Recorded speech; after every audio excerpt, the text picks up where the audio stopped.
Bonjour, Mesdames, Messieurs, et bienvenue à cette édition du 31 mars 2018 de Nouvelles du Haut-du-Lac. En manchette cette semaine, optométristes et opticiens, une reconnaissance qui a des répercussions localement.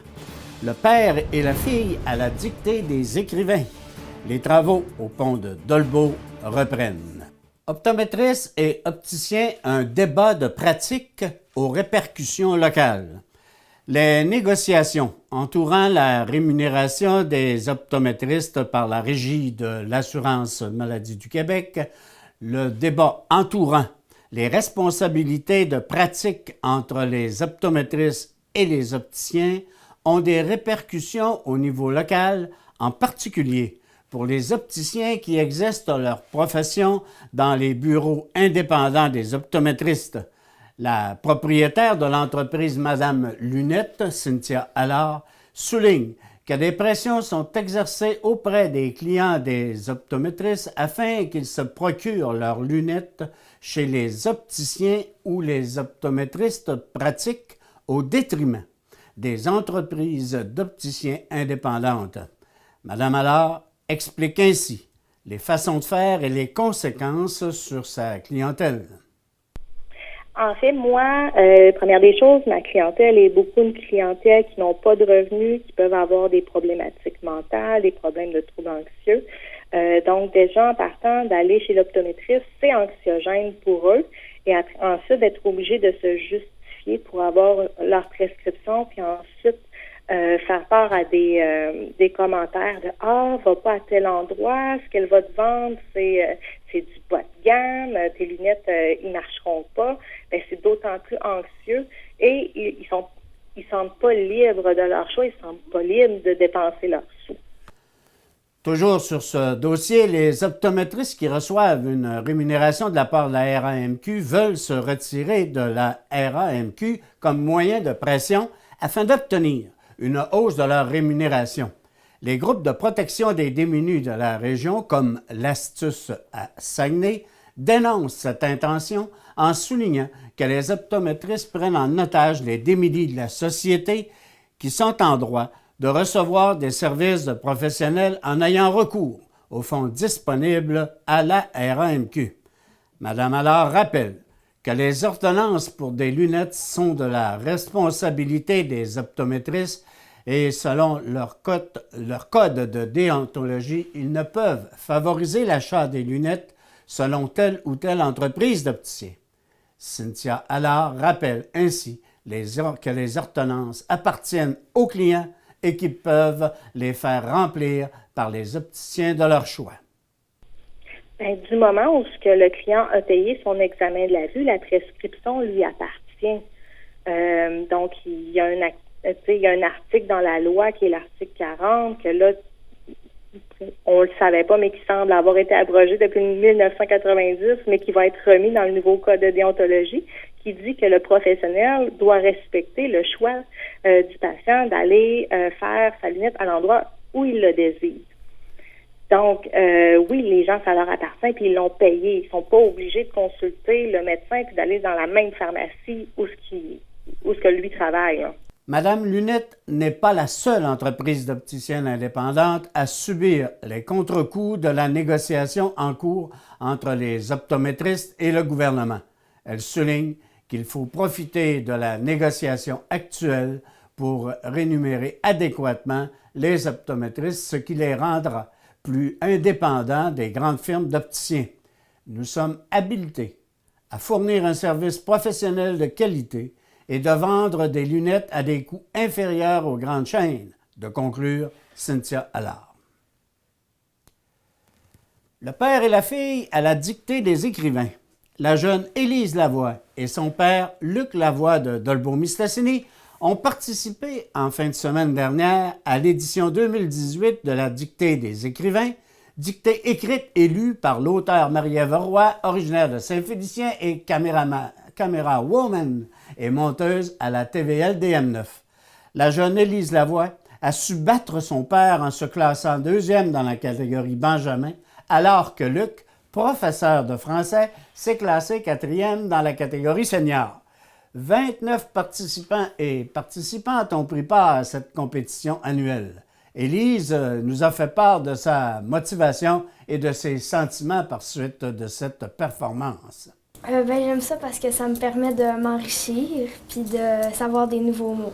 Nous avons aussi demandé à Luc Lavoie, enseignant, ce que représente cette activité de la dictée des écrivains, et il a aussi ainsi commenté la qualité de la communication écrite des étudiants et étudiantes à l'ère des textos et des clavardages.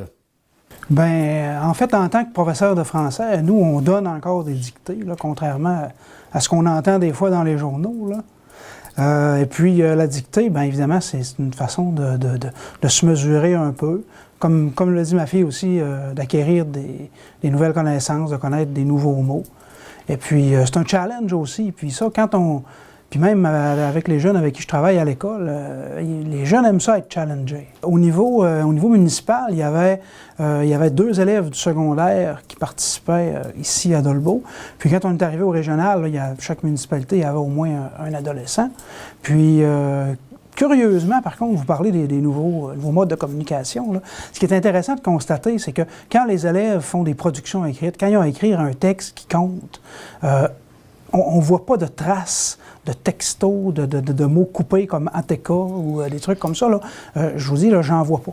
J'en vois pas. Ça veut dire que nos jeunes sont brillants parce qu'ils sont capables de séparer les deux quand j'écris un message texte puis quand j'écris un texte dans mon cours de français. La construction du pont de Dolbeau reprend. Après avoir été interrompue pour la période hivernale, les travaux de construction du nouveau pont de Dolbeau-Mistassini ont repris la semaine dernière. L'entrepreneur chargé de la construction a ainsi rouvert le chantier, dégagé les entrées et accès au pont pour les travailleurs et la machinerie requise. Pendant ce temps, le ministère procédait à l'inspection annuelle du pont construit dans les années 40 et qui sera démoli après la livraison du nouveau pont. La porte-parole du ministère des Transports, de la mobilité durable et de l'électrification des transports, Mme Andréane Duchesne, a indiqué que l'échéancier prévu est respecté et que la livraison du pont devrait se faire à la fin de la présente année. Mme Duchesne décrit ainsi les divers travaux qui seront effectués au cours de la présente année. Oui, donc dans un premier temps, l'entrepreneur s'affaire cette semaine à préparer le chantier pour relancer les travaux pour la saison estivale. En parallèle, il y a les travaux de coffrage et d'armature qui débutent aussi cette semaine pour la dalle. Donc ça, le coffrage et l'armature de la dalle va se poursuivre encore pendant plusieurs semaines. Il va y avoir également le bétonnage et le décoffrage de la dalle cet été, la construction des glissières de sécurité en béton, les installations des joints de dilatation et il va y avoir également le terrassement aux approches de la nouvelle structure qui devrait débuter au courant de l'été et se poursuivre cet automne pour une mise en service du nouveau pont de Dolbeau-Mistassini vers la fin de l'automne 2018. Fusion, Coop des Deux-Rives et Nutrinor Coopérative. Réunis en Assemblée générale à Normandin, les membres de la Coop des Deux-Rives ont accepté la recommandation de fusion de la coopérative avec Nutrinor Coopérative, dont le siège social est situé à Saint-Bruno. Le président de la coopérative, M. Gérald Rousseau, a déclaré à l'issue de la réunion « La fusion avec Nutrinor était la meilleure option pour la Coop des Deux-Rives. Nous souhaitons assurer la pérennité des services à nos membres et continuer de contribuer au développement économique de notre région. » Pour sa part, le président de Nutrinor Coopérative, M. Jean Lavoie, a précisé « Nous sommes fiers de nous unir pour maintenir une présence forte sur tout le territoire d'où proviennent nos membres producteurs agricoles. La proximité avec ces derniers est une priorité pour nos conseils d'administration.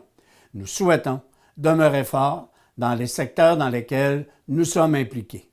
La fusion sera effective le 3 novembre prochain, mais les opérations seront fusionnées dans les prochains jours.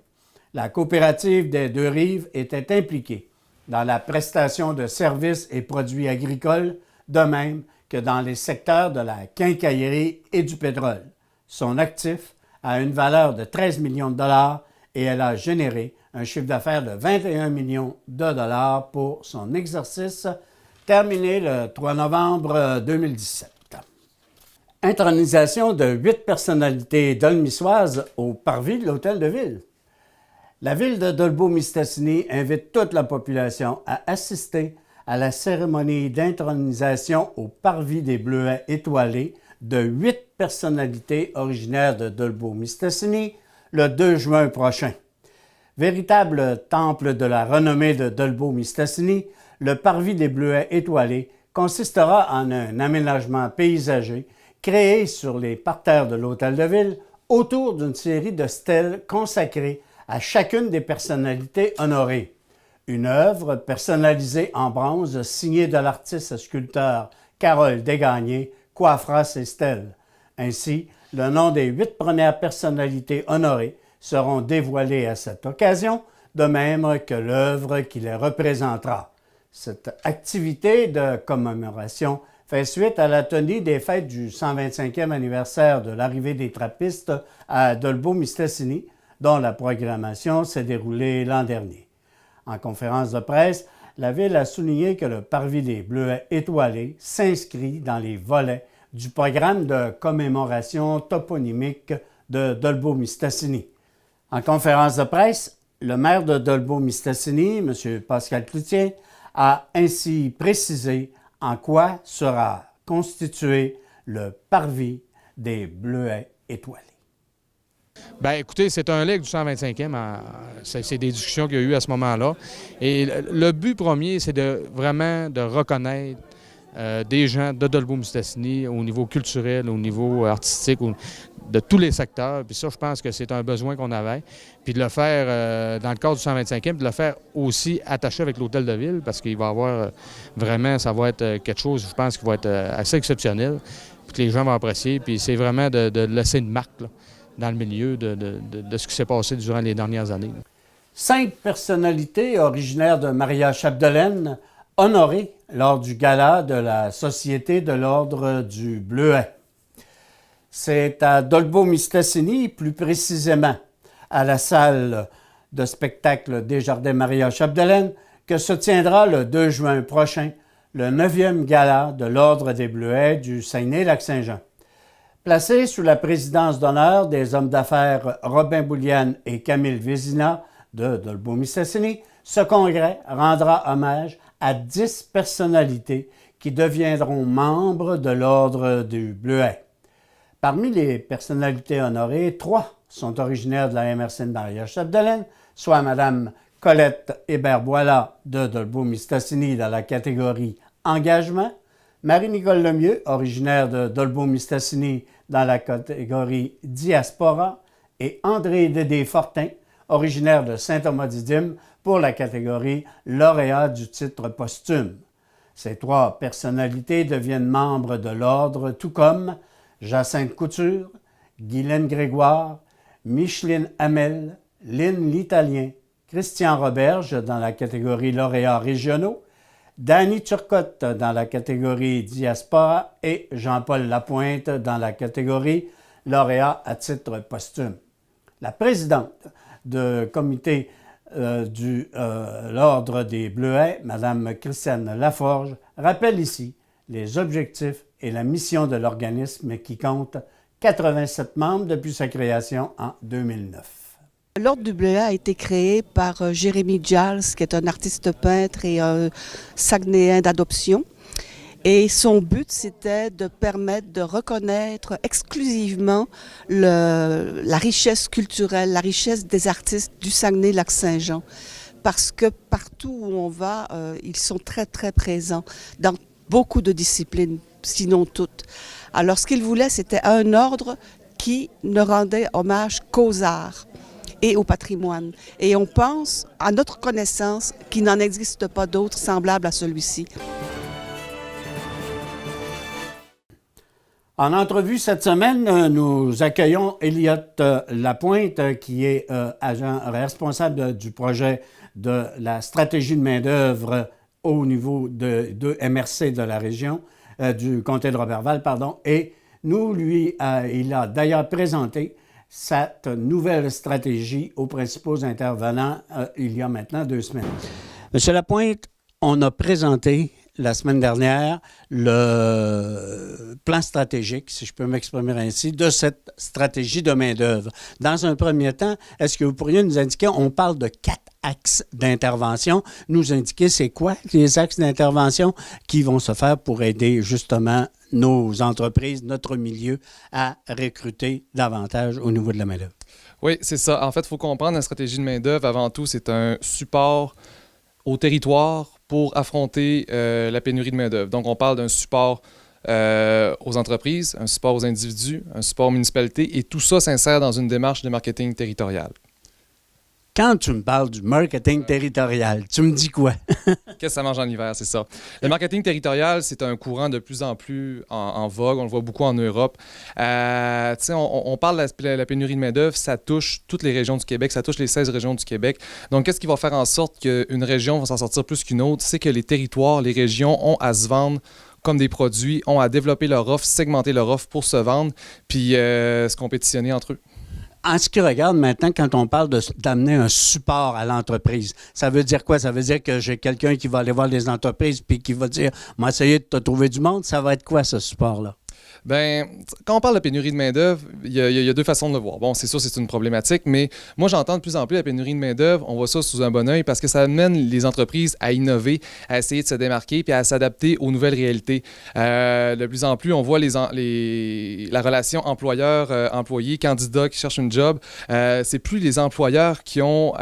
c'est plus les employés qui ont à séduire les employeurs, c'est le contraire. Donc, on parle de génération Y, Z, qui ont des nouvelles réalités, conciliation, travail, vie, famille. C'est pas la même chose que les boomers, que la génération X. Donc, nous, on veut supporter les entreprises à s'adapter à ces nouvelles réalités-là, à innover, à se parler entre eux. La stratégie de main-d'œuvre, c'est une synergie territoriale. Les entreprises vont s'en sortir en partageant de bonnes pratiques et en co-développant des solutions. Est-ce qu'il va y avoir aussi des actions, quand vous me parliez tout à l'heure au niveau donc, des individus eux-mêmes, des futurs employés ou des jeunes qui veulent revenir en région, est-ce qu'il va y avoir aussi des actions ou qui peuvent être entreprises auprès de ces personnes? Oui, plusieurs. Une action, c'est qu'on va lancer un portail web de l'emploi où est-ce que qui va être une porte d'entrée sur le territoire. On va offrir de l'emploi, l'offre des municipalités, les conditions de vie.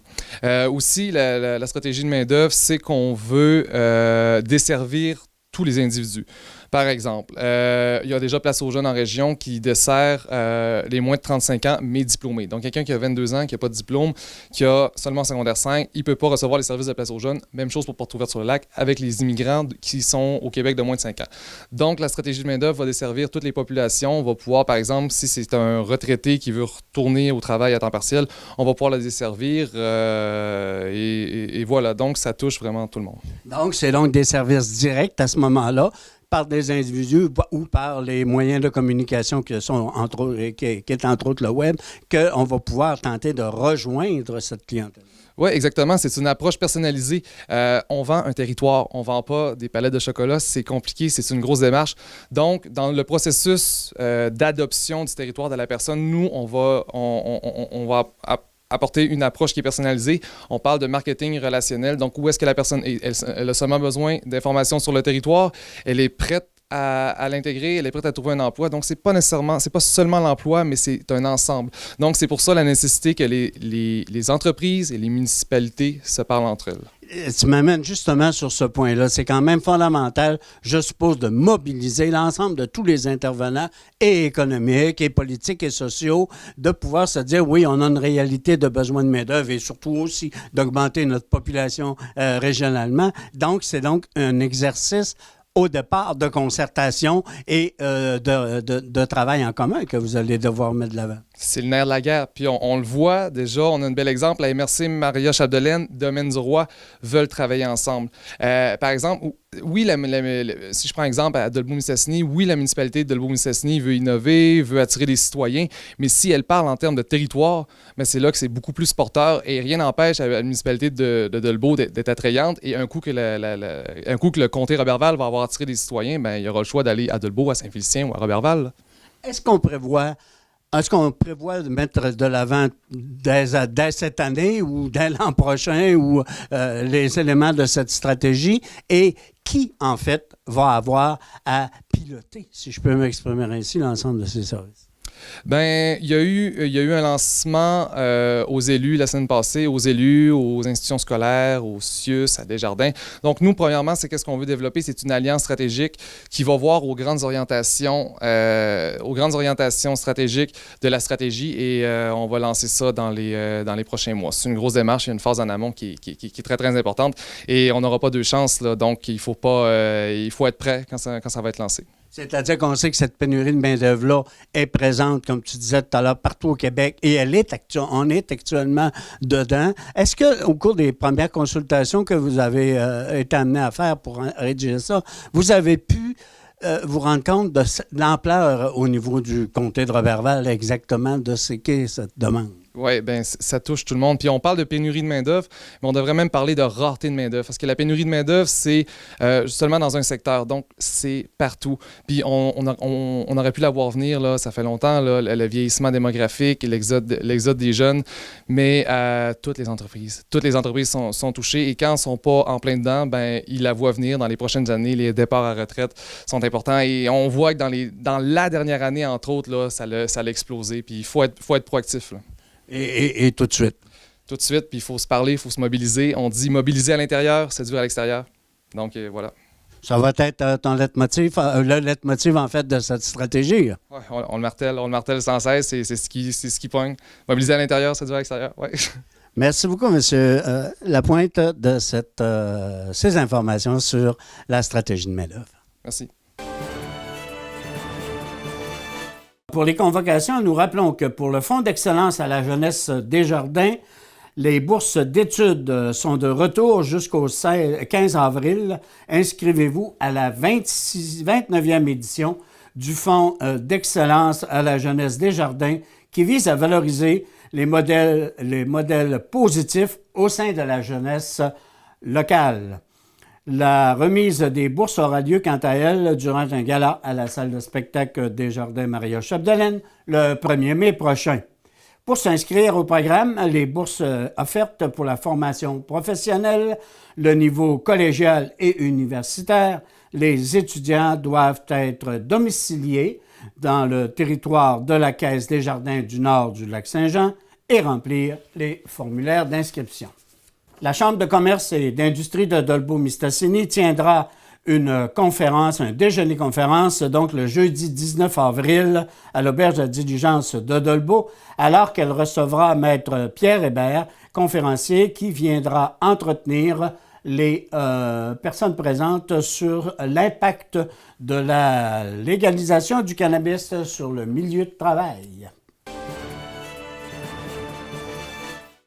Au sport, la judokate Marie Besson obtient l'or à Sarajevo. La judokate dolmissoise Marie Besson, membre de l'équipe canadienne de judo dans la catégorie junior et senior chez les moins de 52 kilos, a remporté la première marche du podium à Sarajevo lors de la Coupe européenne. Marie a ainsi renoué avec non seulement la victoire, mais aussi avec ce qui a fait sa marque de commerce tout au long de son parcours, soit remporter ses combats par ippon. À Sarajevo, elle a remporté ses 3 combats avec 2 victoires par ippon. À l'issue de la rencontre, Marie Besson a commenté ainsi cette médaille d'or.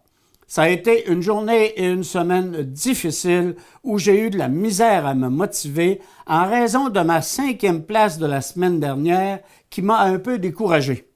Nous avons fait le camp d'entraînement cette semaine et je me suis entraîné très fort à chaque entraînement. Mes parents et mes entraîneurs m'ont beaucoup encouragé, alors ça m'a aidé et je voulais absolument me reprendre par rapport à la semaine dernière.